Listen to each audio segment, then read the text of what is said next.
দর্শক আসসালামু আলাইকুম। গতকাল যে আমরা দেখছি যে ভুয়া টিভি খ্যাত আশরাফ হাসান তার সাথে যে একটা ধস্তাধস্তির ঘটনা হয়েছে, আসলে কি ঘটনা হয়েছে চলেন ঘুরে আসি এবং তার মুখ থেকে শুনে আসি যে কি ঘটনা ঘটছে। চলেন ঘুরে আসি। ভাই আসসালামু আলাইকুম। ওয়ালাইকুম আসসালাম। গতকালকে যে অতর্কিত হামলা হয়েছে ওটা আসলে কি হয়েছে, এটা আপনার মুখ থেকে আর কি শুনতে চাই আসলে। আচ্ছা, গতকালকের যে বিষয়টা এটা নিয়ে সোশ্যাল মিডিয়াতে একেবারেই নানান রকমের মন্তব্য করছে এক একজন। ঘটনাটা আসলে আপনারা জানেন যে আমার ডাংধরা আলোকিত ডাংধরা যে ভুয়া টিভি পেজটি আলোকিত ডাংধরা নাম করি। এটা করার কারণ হচ্ছে যে আপনারা জানেন আমি এবার ডাংধরা ইউনিয়নের চেয়ারম্যান পদপ্রার্থী হিসেবে নিজেকে যোগ্যতা অর্জনের জন্য কাজ করে যাচ্ছি মাঠ পর্যায়ে।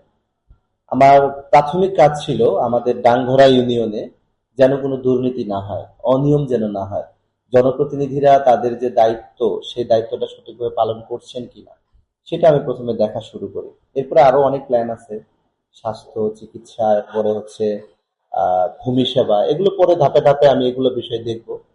তবে তার আগে আমার ডাংধরার যে ইউপি সদস্যবৃন্দ তারা বেশ কিছু অনিয়ম করে আমার ডাংধরা ইউনিয়নে। আমরা পিআইও যে অফিস আছে, পিআইও অফিস থেকে কাগজপত্র দেওয়া আছে যে এই বিলগুলো পাস করা হয়েছে ডাংধরা ইউনিয়নে, এই বাজেট, সেই টাকাগুলো তারা তুলেও নিয়ে এসেছে, কিন্তু বাস্তবে তারা কাজ করেছে কিনা সেটা দেখার জন্য মাঠ পর্যায়ে গিয়েছি। তো কেউ যদি বলে যে কেন তুমি দেখার কে, হ্যাঁ আমি দেখার প্রশাসন বা জনপ্রতিনিধি কেউ না, কিন্তু আমি তো ডাংধরা ইউনিয়নের একজন ভোটার, একজন নাগরিক, আমি তো ভোট দিই, তাই না?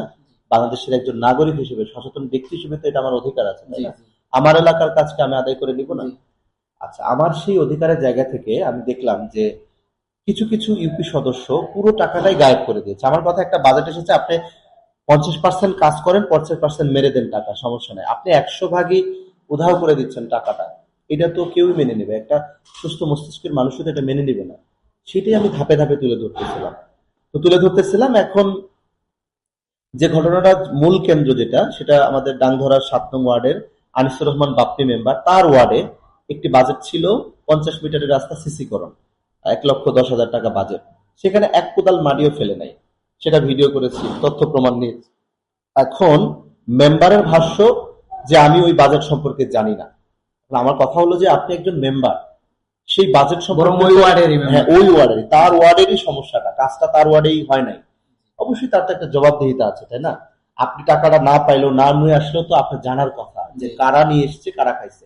না, সে কারো নামও বলতেছে না, সে আমি জানি না, প্রকল্প সভাপতি কে তাও জানি না, এটা জানি না, মানে না করতেছে ডাইরেক্ট, মানে গা ছেড়ে দেয় কথা। আমি সেটাই তুলে ধরেছি, সে যা জানে না ওটাই তুলে ধরেছি।